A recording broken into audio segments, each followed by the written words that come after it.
Hey there, I'm Natwick, and today I wanted to take you behind the scenes of a recent photo shoot that I did. I was asked to come out onto a property and take a photo of a number of animals in order to create a composite image of them all. Basically, an animal family portrait.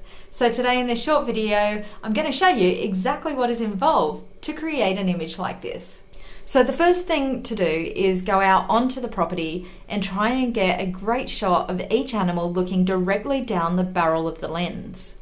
Once back in the edit suite, that's where the real work begins. So taking pictures of animals is actually the shortest part of this process. I have to go through every single shot and identify the best one of each animal.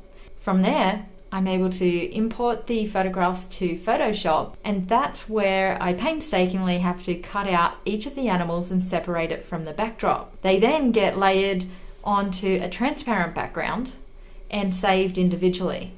I can then open up each of the photos and drop them into a backdrop of our choice, and it's always nice to make these images really personal. Not only are they the family's favorite animals or their pets, they're actually going to be put onto a backdrop that is taken at the actual property itself. The next challenge is to try and scale the images so that they are reflective of their actual size in real life. Once we've done that, it's just a matter of playing around with the composition to get them all into a position where each of them can be seen clearly and aren't crowding over each other too much. Once I've done that, the image is complete.